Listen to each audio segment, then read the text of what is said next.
Baik, bismillahirrahmanirrahim. Assalamualaikum warahmatullahi wabarakatuh. Selamat sore semuanya. Waalaikumsalam Kakak Aris.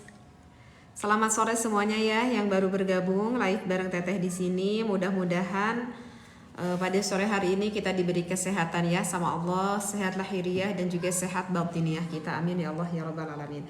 Dan tentu kita selalu mengharap ya sama Allah, Allah selalu mau menyertai kita, ridhonya Allah, maghfirah inayah Allah di dalam segala situasi, kondisi apapun itu.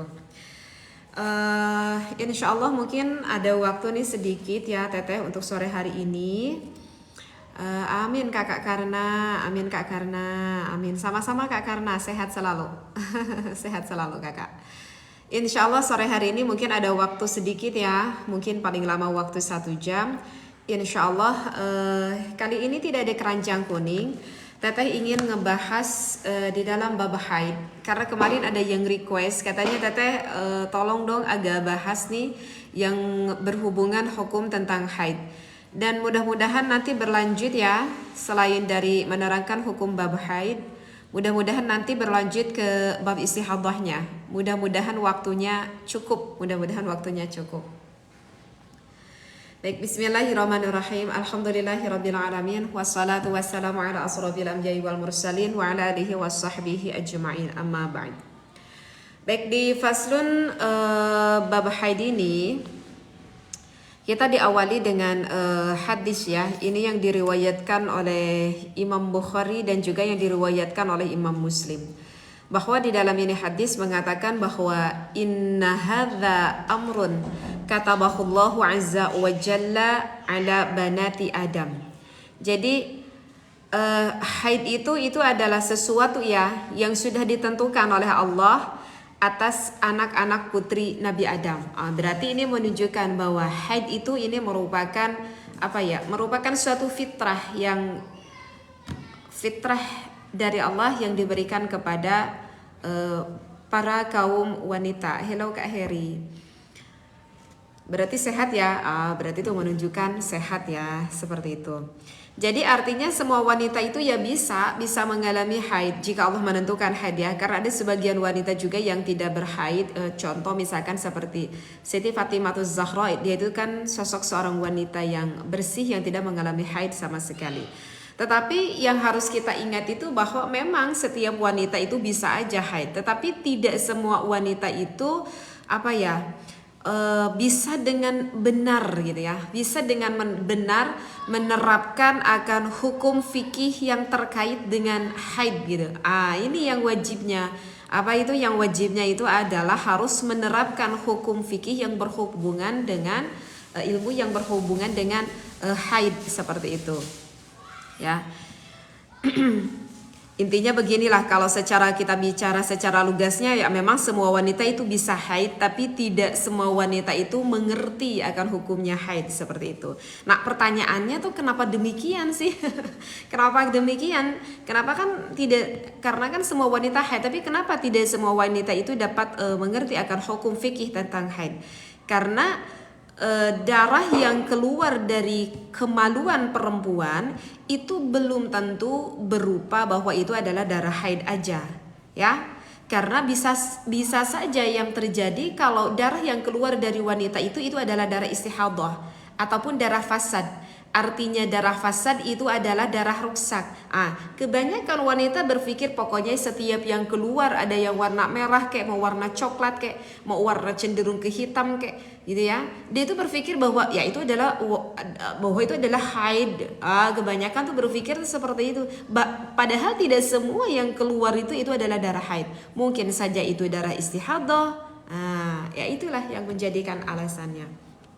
Ya seperti itu. Nah kebanyakan orang tuh yang berpikir seperti itu. Nah kalau begitu apakah seorang wanita itu wajib tidak untuk mempelajari akan ilmu haid? Ya jelas dong. Itu hukumnya wajib, jelas itu hukumnya wajib. Kan di dalam referensi kitab juga di sini dikatakan ya, selanjutnya ada referensi yang mau Teteh bacakan. Di dalam referensi ini kitab dikatakan wayajibu, wajib loh hukumnya. Diawali juga dengan wayajibu dengan bahasa wajib. Alal mar'ati, bagi seorang wanita. Wajib untuk apa? An tata'allama, kita itu harus belajar. ma tahtaju ilaihi min ahkamil haidi wan nifasi wal istihadati. Jadi wajib hukumnya bagi setiap seorang wanita harus mengetahui akan segala hukum yang berhubungan tentang haid, tentang nifas, dan juga tentang istihadah. Itu dalam referensinya bahasa awalnya juga udah wajib fa in kana zawjuha aliman lazimahu ta'limuha.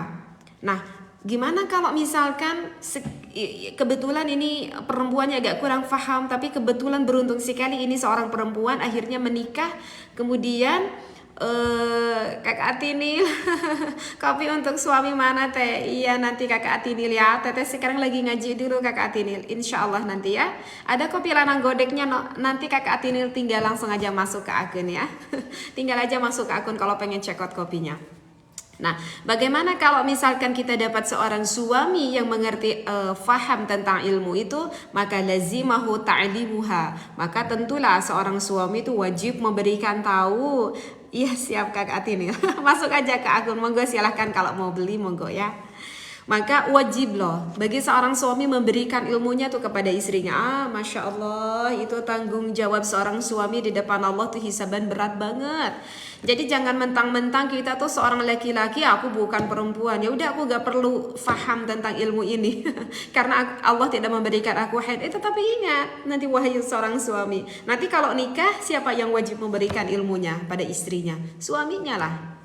Jadi wajib juga seorang suami faham juga akan ilmu ini. Karena kalau misalkan istrinya tidak faham, tidak dikasih tahu sama suaminya, ya jelas itu hukumnya siapa yang berdosa? Suaminya. Aduh gimana nih teh, aku gak terlalu paham nih akan ilmu haid akan ilmu nifas atau ilmu istihadah. Tetapi ya gimana, abis dulu aku gak ngaji nih sebelum nikah. Ya oke deh, kalau dulu kita gak sempat ngaji, maka wa illa falahal khuruju li su'alil ulama bal yajibu alaiha. Teteh baca sedikit referensinya. Wa laysa lahu man'uha illa ayyas'alahu wa yukhbiraha fatastaghni bidzalik. Nah gitu. Jadi selanjutnya di dalam referensi ini kitab, kalau misalkan suaminya merasa gak paham akan ilmu yang berhubungan tentang haid, nifas dan istihadah, ya udah kalau gitu maka laki-lakinya wajib keluar dari rumah. Maksudnya mau apa? Keluar dari rumah. Wajib suaminya keluar dari rumah, cari madrasah, cari majlis yang mengadakan pengajian. Di sana ada ulamanya, di sana ada kiainya, di sana ada ajengannya. Cari tahu sama ajengan, ya ajengan, ya kiai, ya ustadz, saya nggak paham nih ilmu tentang haid, kasih tahu ilmu pada saya. Wajib. Suaminya sekarang wajib mencari ilmu keluar. Dengan alasan apapun itu, aduh sekarang bapak-bapak teh banyak alasannya kalau mau ngaji teh banyak alasannya dengan 1000 alasan. Kenapa banyak yang 1000 alasan? Karena apa ya? Dulu tidur ya. Kalau dulu tidur, sekarang kakak Atinil jangan tidur ngedengerin ngajinya. Kalau dulu waktu pernah ngaji tidur, sekarang ngaji sama tetehnya jangan tidur ya kakak Atinil. Oke. Itu kan aduh teh. Itu kan kenapa banyak teteh katakan 1000 alasan, karena gak tahu di kota-kota kalian sama gak di kota-kota kalian. Karena kalau teteh lihat ya di tiap majelis ini yang dekat-dekat di daerah teteh gak tahu yang ngedengerin pengajian itu kebanyakan ibu-ibu itu bapak-bapaknya pada kemana gak tahu. Itu bapak-bapaknya dengan alasan sibuk kerjalah, sibuk inilah, sibuk itunya. Ya Allah, itu cari kerja, cari uang, sesibuk itu sampai gak sempat ngaji gitu ya. Apakah benar perempuan bisa haid 10 hari lamanya? Kakak Khairat, yang penting tidak lebih dari 15 hari. Kalau masih 10 hari itu masih dikatakan haid. Kalau udah lebih dari 15 hari, itu baru ada istihadahnya Kakak Khairat. Gitu ya. Jadi ingat wahai para suami, wajib ngaji, wajib. Kalau dengan alasan apapun itu deh, pokoknya teh aku gak sempat ngaji, wis. Kalau kita suaminya yang gak sempat ngaji, maka wajiblah seorang suami menyuruh kepada istrinya keluar dari rumah, suruh untuk ngaji. Ngajinya yang bersifat fardhu ain, ya, bukan yang bersifat bukan yang bersifat sunnah ataupun yang bersifat fardu kifayah, ya. Oke. Kang Adang mau nanya apa Kang Adang? Oke. Nah kita mulai sekarang, kita mulai ya. Udah tahu sekarang hukumnya. Sekarang kita itu haid itu apa sih teh? Ini bahasa kerennya. Bahasa keren kalau santri di dalam kitab klasik ya. Misalkan ini kitab klasiknya kitab Fathul Qorib, ini banyak sekali yang dikaji oleh para kaum santri no di Kobong, kitab Fathul Qorib. Kalau di dalam kitab Fathul Qorib mengatakan bahwa apa sih namanya haid? Haid itu adalah huwa ad-damu al-khariju fi sinnil haidi, yaitu darah yang keluarnya itu fi sinnil haidi, ada di dalam batasan haid. Ini bahasanya sinnil haidi. Wa huwa tis'u sinina, yaitu batasannya itu 9 tahun kurang 15 hari, fa aktsaru min farjil mar'ati, yang mana keluarnya itu dari kemaluan seorang wanita ala sabilis sihati. Ada terjemahannya gak tuh kitab teh? Gak tahu Kak Atinil. Coba cari di toko kitab. Coba cari aja di toko kitab. Sekarang sudah banyak kok kitab-kitab yang ada terjemahnya. Cuman yang menjadikan permasalahannya Kakak Atinil, kalau misalkan kita baca kitab yang ada terjemahannya, takutnya khawatir juga sih Kakak Atinil, nanti kita menafsirkan dengan menafsirkan menurut dengan pemahaman kita sendiri. Jadi bagusnya Kakak Atinil kalau misalkan kita ngaji suatu kitab ya tetap aja harus ada ajengannya, ustadznya, kiainya gitu. Karena khawatirnya kayak seperti sekarang itu Kakak Atinil, Quran yang ada terjemahnya itu kan agak rempan juga, agak khawatir. Takutnya kita baca Al-Quran di sampingnya ada terjemah, lalu kita menafsirkan, lalu kita sesuai dengan hawa nafsu pemikirannya. Yang bahaya itu adalah itunya. Maka sebaiknya kalau kita ngaji itu tetap wajib ada gurunya. Karena kalau kita ngaji nggak ada gurunya, khawatir maka nanti gurunya itu adalah syaitan. Seperti itu. Tetapi mungkin banyak sepertinya ya Kak, kitab-kitab yang ada terjemahnya kayaknya sekarang udah banyak sepertinya ya Kakak Tini. Cuman itu aja, khawatir aja gitu ya Kakak Tini. Oke, jadi di sini juga dikatakan oke, sedikit wa huwa tis'u sinina. Jadi kalau misalkan batas minimal, kalau kita bicara dari referensi, batas minimal wanita haid itu adalah 9 tahun kurang dari 15 hari. Jadi bukan 9 tahun pas, 9 tahun kurang 15 hari. Tetapi itu menurut tahun Hijriyah, bukan tahun Masehi. Ini kebanyakan kalau orang tua itu pada paham itu tahun Masehi ya. Jarang yang pada tahu anak kita lahir tahun Hijriyah. Karena teteh juga gitu nih. Kelahiran anak sama teteh tuh ditulis tuh di kitab itu tahun Hijriyahnya karena takut lupa gitu. Biasanya kalau orang tua itu tahunya lahirnya pada bulan Juli, Desember gitu kan ya, Februari gitu. Tapi kalau misalkan ditanya itu anaknya lahirnya bulan Hijriyahnya bulan apa? Lupa biasanya, bulan Ramadan kah, Rabiul Awal kah, biasanya lupa ya. Nah, yang menjadikan di sini itu bukan tahun Masehi, tetapi tahun Hijriyah seperti itu. Contoh, misalkan gini, biar gak susah ngitung gimana ya. Misalkan 1 Syawal, orang-orang udah pada tahu ya, Syawal itu setelah Ramadan. Misalkan ini si anak perempuan ini lahirnya pada tanggal 1 Syawal. Berarti kalau Waalaikumsalam Kak Ringgo, berarti kalau 15 hari sebelumnya berarti pada tanggal 16 bulan Ramadan. Nah, misal ini si anak, misalkan ini si anak keluar darah 9 tahun pasnya kan tanggal 1 Syawal. Misalkan ini si anak pada tanggal 28 Ramadan mengeluarkan darah. Nah, maka itu darah apa? Teh boleh gak minum lanang jagat kalau sore-sore? Boleh Kak User, boleh. Oke. Berarti kan tadi teteh katakan 9 tahun kurang 15 hari kan. Nah, berarti kalau misalkan keluar darahnya pada tanggal 28 Ramadan, itu termasuknya darah haid apa darah istihadah? Itu sudah termasuk darah haid. Karena apa? Karena kan waktunya 9 tahun kurang 15 hari. Berarti tanggal 28 ke tanggal 1 Syawal cuman beberapa hari lagi. Nah, kecuali kalau misalkan seorang perempuan anak kecil umur 9 tahun tanggal 1 Syawal, tetapi pada tanggal 5 Ramadan misalkan sudah keluar darah. Kalau itu bukan darah haid. Tetapi kalau itu darah istihadah. Kenapa? Karena kan kurang dari 9 tahunnya itu kan kurang dari 15 hari. Oke, paham di sini ya? Insya Allah paham deh ya. Sekarang live-nya Tim sore juga atau pindah jam jadi sore alias Kakak Zulferdi, kalau Teteh tuh biasanya kalau sore hari ini emang rutinitas Teteh biasanya ngaji. Cuman kalau sore kadang nggak nentu gitu Kakak Zulferdi. Kalau Teteh lagi pengen ngaji ya ngaji, kalau Teteh lagi gak sempat ngaji ya gak sempat ngaji. Biasanya ngajinya sekitar jam 5. Karena sebentar lagi Teteh ceritanya mau pergi nih sama anak-anak mau jalan-jalan. Jadi Teteh ngajinya sekarang jam 4 gitu Kakak Zulferdi. Ya, memang rutinitas Teteh kalau sore biasanya ngaji gitu Kakak Zulferdi. Kalau malam biasanya ia berjualan kopi, lanang jagat lanang godek jimat lanang Kakak Zulferdi. Barangkali nanti Kakak Zulferdi mau ngikutin ngaji jadwal ngaji Teteh ya sore hari lah nanti tengok ya. Oke, lanjut lagi. Kemudian di dalam referensi ini juga kan ala sabil sihati, yang mana keluarnya itu dikarenakan sehat. Dikarenakan sehat. Aila li'illatin balil jibillati min ghairi sababil wiladah. Karena bukan karena penyakit, melainkan karena qudrat yang tidak disebabkan melahirkan. Kalau melahirkan itu nanti darahnya kan beda lagi. Berarti mengapa ada bahasa sehat? Berarti yang tidak keluar dari masanya, berarti itu disebutnya darah istihadah atau darah fasad. Artinya darah fasad itu adalah darah ruksak.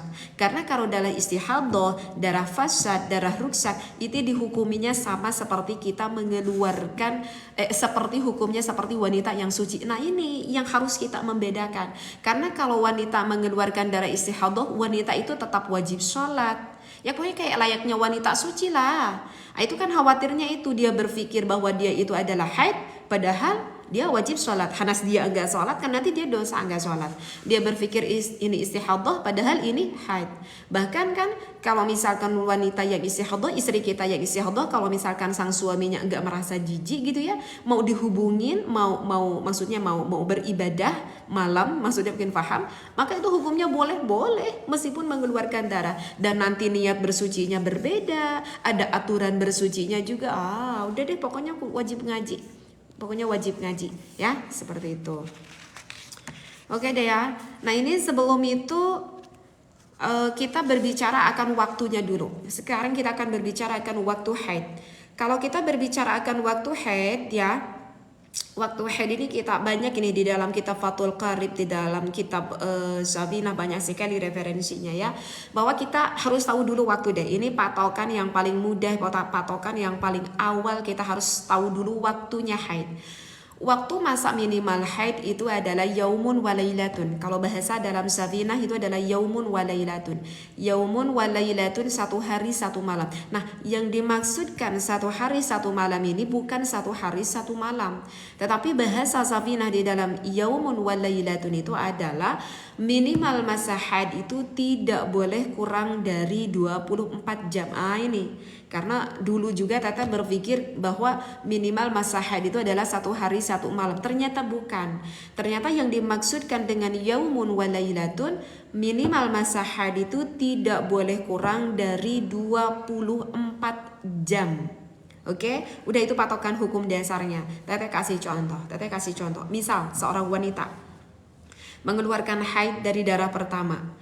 Mengeluarkan haidnya itu sedikit banget, paling cuma 1 garis. Ini kebanyakan ibu-ibu loh. Ini kebanyakan ibu-ibu yang menggunakan KB suntik. Kebanyakan dia itu ibu-ibu berpikir bahwa itu adalah haid. Ibu-ibu banyak yang ngobrol gitu. Karena apa Teteh tahu? Karena banyak ibu-ibu yang ngobrol sama Teteh. Aku semenjak pakai KB suntik ya, aku menstruasinya cuma 2 hari. Aku menstruasinya cuma 3 hari. Teteh curiga kan, itu tandanya gimana? Menstruasinya 2 hari 3 hari. Ya hari pertama, hari kedua, hari ketiga itu sedikit teh, cuma 1 garis. Misalkan keluar pagi-pagi 1 garis, udah nggak keluar lagi. Nanti keluarnya sore hari 1 garis gitu ya. Kakak Agam nggak boleh pakai gula pasir. Kalau kakak nanti nyeduh kopinya nggak boleh pakai gula pasir. Kalau mau pakai pemanisnya itu pakai gula aren, nggak boleh pakai gula pasir. Makanya kakak Agam Teteh udah disediakan ada gula arennya ya. Nggak boleh pakai gula pasir kan, nggak boleh ya. Ini kopi kesehatan, bukan kopi cita rasa kakak Agam ya. Oke, jadi Abi itu kan, teteh tanya itu sama ibu, itu ibu gimana keluar haidnya?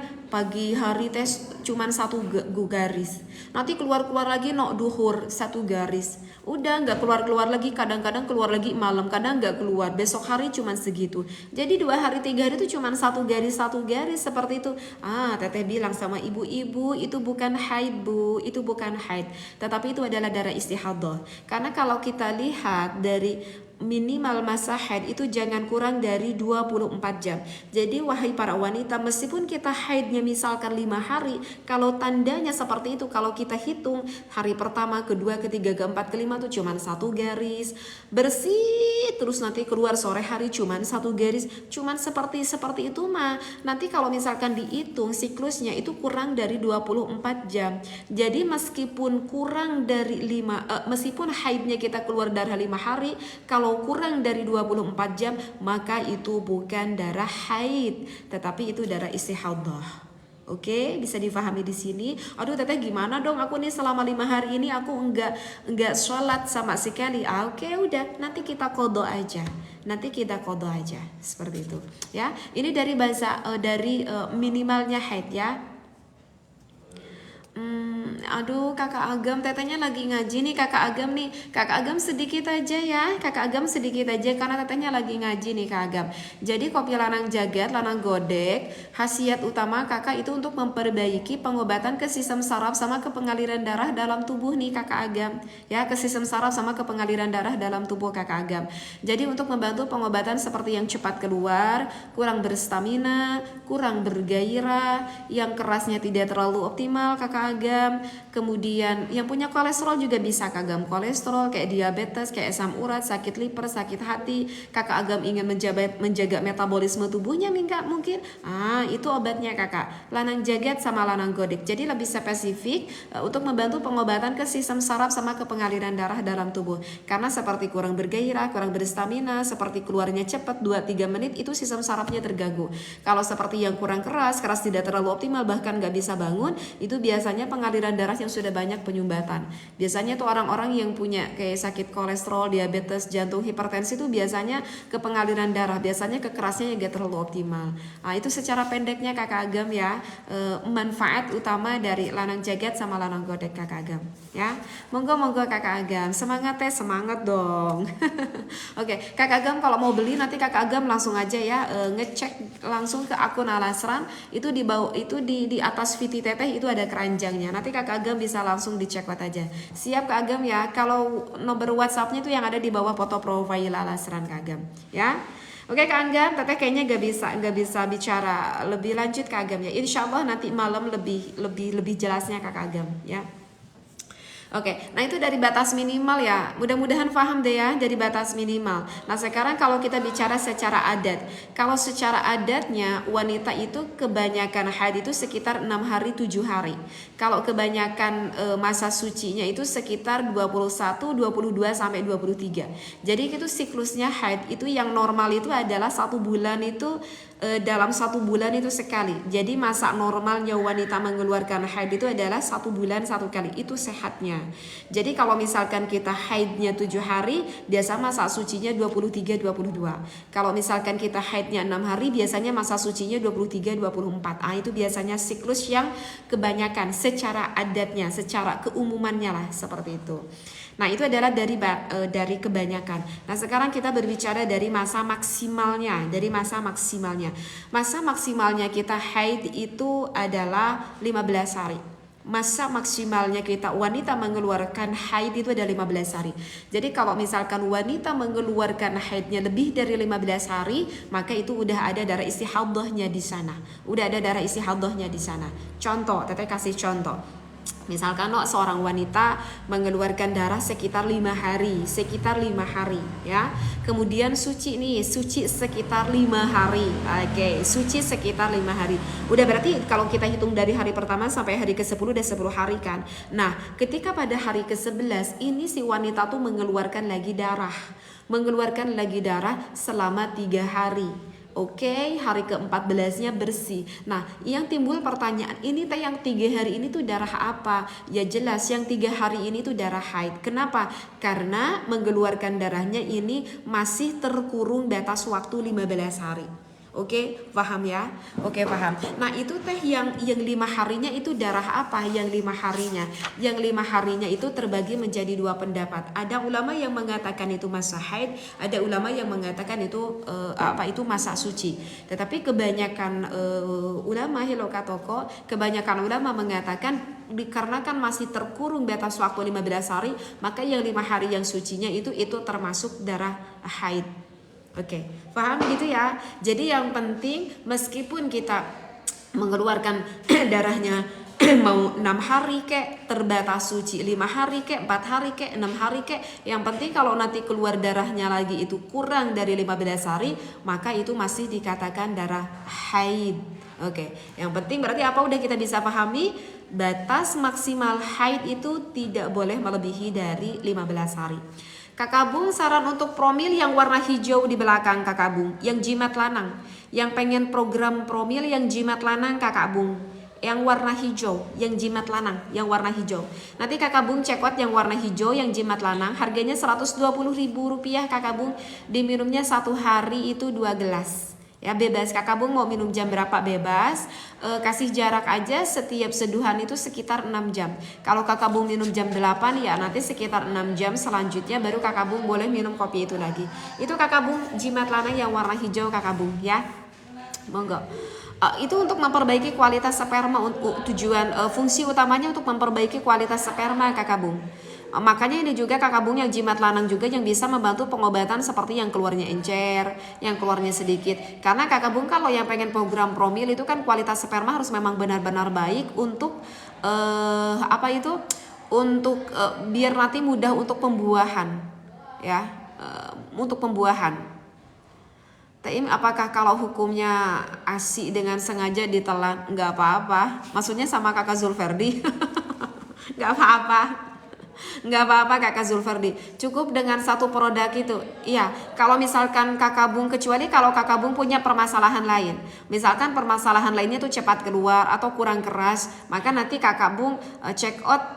Kalau misalkan tidak punya sakit jantung mah hipertensi, sekaligus check out dengan lanang godek. Kalau punya sakit jantung mah hipertensi, check out juga dengan lanang jagat. Tapi kalau tidak punya permasalahan itu, misalkan Kakak Bung itu ibadahnya masih is okay, ya udah jimat lanang aja gitu ya. Yang itu yang di belakang Kakak Bung, yang belakang. Aduh Kakak Bung ini tetehnya lagi ngaji. Kakak Bung keberatan nggak kalau misalkan nanti malam ikut gabung lagi live sama teteh?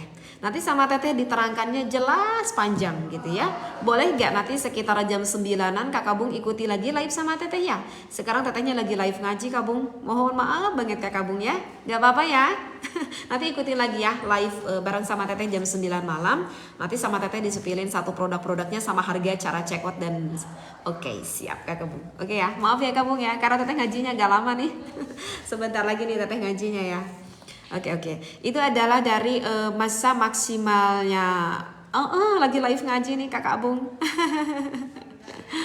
Teteh materi fikih anu dapat buku kitabnya dari mana? Banyak Kakak Esti, banyak sekali. Dulu teteh aja ngaji di Kobong, banyak banget Kakak Esti ya. Banyak banget, mau Fatul Muin, mau I'anah, mau Takrib, mau Syabinah, mau Riyad, mau Sulam Taufik, banyak sekali, Sulam Munajat. Banyak sekali Kakak Esti referensi kitabnya. Banyak sekali Kak.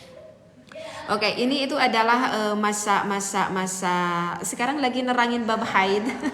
Sekarang lagi nerangin bab haid Kak Bung. Ini Kak Bung juga wajib tahu, meskipun laki-laki kan kita punya istri, itu kewajiban seorang suami Kak Bung untuk mengetahui akan ilmu ini. Oke, sekarang masa maksimal. Oke, sudah ya. Sekarang masa maksimalnya sudah tahu kan? Kita tuh tidak boleh melebihi dari 15 hari. Sekarang kita berbicara akan masa sucinya. Masa sucinya haid itu adalah sama 15 hari.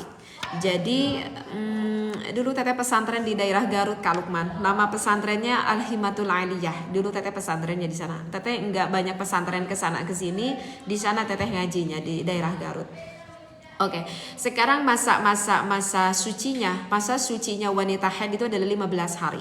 Jadi kalau misal masa sucinya kurang dari 15 hari, berarti di sana ada darah istihadah. Kalau misalkan melebihi dari 15 hari nggak apa-apa, karena kalau itu masa minimal suci 15 hari dan tidak ada masa maksimal. Artinya ya kita mau suci 1 bulan, 2 bulan, 3 bulan seperti itu ya uwis itu. Yang penting minimalnya 15 hari.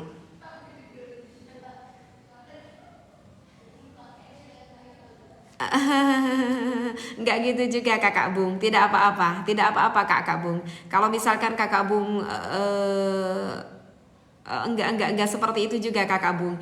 Enggak seperti itu juga Kakak Bung. Itu adalah begini Kakak Bung ya. Karena memang banyak sekali referensi yang disampaikan oleh ulama Kakak Bung. Tetapi kan kita mengaji itu bukan fikih doang Kakak Bung, tetapi kita harus pahami juga dengan usulul fikihnya Kakak Bung. Jadi kalau misalkan seorang suami misalkan maaf banget sampai melihat area wanita istrinya, itu sebetulnya tidak apa-apa. Ya, itu jika ada sesuatu hal yang diperlukan. Jika ada sesuatu hal yang diperlukan. Contoh Kakak Bung itu misalkan mau ibadah dengan istrinya, maka kan mau tidak mau kan Kakak Bung itu pasti akan terlihat area wanita, area istrinya. Ya nggak apa-apa, itu membutakan hati tidak Kakak Bung, tidak membutakan hati Kakak Bung ya, tidak seperti itu. Atau misalkan Kakak Bung aku tidak bermaksud untuk beribadah kok, aku tidak bermaksud mau beribadah, cuman ya aku merasa senang aja. Oh tidak apa, jika itu ada membahagiakan untuk hati Kakak Bung. Gitu Kakak Bung ya. Bukan Kakak Zulferdi. Kalau Qurratul Uyun iya, salah satunya Qurratul Uyun. Cuman kalau yang menerangkan akan bab haid itu tidak ada di dalam kitab Qurratul Uyun. Oke. Ini yang bertanya nih Kakak Game. Ini Teteh lagi nerangkan bab haid ya. Nanti takutnya kalau Teteh baca komen-komen kalian, takutnya ini Teteh itu ngajinya ngalor ngidul gitu. Ngajinya ngalor ngidul karena sekarang Teteh temanya akan bab haid ya. Mohon maaf banget ya. Teteh lagi ngajinya bab haid. Takutnya nanti ngajinya ngalor ngidul. Oke. Nah, sekarang yang harus kita ketahui itu akan dari warna haid ya. Sekarang yang harus kita ketahui itu dari warna haid. Jadi yang pertama harus kita ketahui tadi dari waktunya. Kemudian yang kedua yang harus kita ketahui itu adalah dari warnanya. Karena warna haid itu nanti terbagi menjadi 5 bagian. Dan ini tuh wajib tahu loh akan warna haid seperti itu. Ya, karena kebanyakan orang berpikir kalau warna haid itu ya cuman satu gitu, ya cuman warna merah. Enggak cuman warna merah. Warna haid itu ya siap kapan waktu ya Kak Game, kapan waktu ya, siap Kakak Game ya. Oke. Karena di dalam warna haid itu terbagi menjadi 2. Ada yang dikatakan dengan darah qawi, artinya darah qawi itu adalah darah kuat, dan ada yang dikatakan dengan darah dhaif. Artinya darah dhaif itu adalah darah yang lemah seperti itu. Nah, kalau darah yang qawi itu adalah darah yang menentukan kalau itu adalah darah haid. Sekali lagi, kalau darah qawi itu adalah darah yang menentukan kalau itu adalah darah haid. Kalau darah yang dhaif itu adalah darah yang lemah. Darah yang lemah itu ya bisa saja kalau ini itu adalah bisa saja ini dikatakan darah haid dan bisa saja ini dikatakan darah istihadah. Nanti sesuai lagi menentukan dengan ukuran waktunya, kita seimbangnya lagi. Nah, kalau sekali lagi yang warna hitam itu sudah menentukan pasti darah haid, tetapi kalau darah dhaif itu berarti ada 4 warna, mungkin saja itu haid, mungkin saja itu istihadah, seperti itu ya. Jadi ada yang warna darah dhaif itu apa? Warna apa yang darah dhaif? Darah dhaif itu yang warna merah. Warna merah. Jadi yang warna merah itu tidak semua yang warna merah itu darah haid. Ingat ini wanita. Tidak semua yang warna merah itu darah haid. Bisa saja ini haid, bisa saja ini istihadah. Kemudian ada yang warna merah ke kuning-kuningan, kayak ke blonde gitu ya. Merah tapi agak cenderung ke kuning-kuningan. Nah, ini juga sama, termasuk darah dhaif. Kemudian ada warna yang cenderung ke kuning dan ada warna yang cenderung ke keruh. Nah, ini 4 warna itu termasuk darah dhaif. Warna merah kayak blonde, kemudian kayak warna blonde, merah ke kuning-kuningan, cenderung ke kuning dan cenderung ke keruh. Nah, ini yang 4 warna ini harus kita perhatikan ya. Kemudian yang ketiga yang harus kita ketahui itu adalah dari sifatnya haid. Oh, ternyata di darah haid itu juga ada sifatnya. Ada sifatnya. Sifatnya haid itu ada yang kental kental gitu ya, ada yang kental dan berbaunya nusuk, artinya ya dari ciri darahnya itu nusuk banget. Nah itu yang menentukan kalau itu adalah darah haid.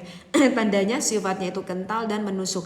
Ada juga yang kemungkinan ini lemah, kemungkinan ini sifatnya mungkin saja ini istihadah. Yang mana tandanya kental tetapi tidak terlalu menusuk baunya. Yang kedua tidak terlalu menusuk, tidak terlalu kental tetapi cukup menusuk, dan yang keempat tidak terlalu kental dan juga tidak terlalu menusuk akan baunya. Nah itu adalah 3 sifat yang kemungkinan besar apakah itu haid, apakah itu istihadah. Jadi banyak yang harus kita kaji ya. Bahkan teteh sendiri itu sampai meneliti, teteh sendiri itu pernah pada suatu ketika teteh tuh bingung ya, pernah pada suatu ketika teteh tuh bingung ketika sudah melahirkan anak pertama nih. Ketika sudah melahirkan anak pertama, kan kalau keputihan itu insya Allah kakak Kay nanti ikut gabung live sama teteh jam 9 malam ya kakak Kay. Nanti ikut gabung live sama teteh jam 9 malam. Nanti sama teteh diterangkan jelas perihal ini kopi. Sekarang tetehnya lagi ngaji ya kakak Kay. Nah teteh tuh pernah bingung nih pada ketika saya sudah melahirkan anak pertama. Nah itu teteh udah batas waktu 60 hari kan nifasnya, 60 hari.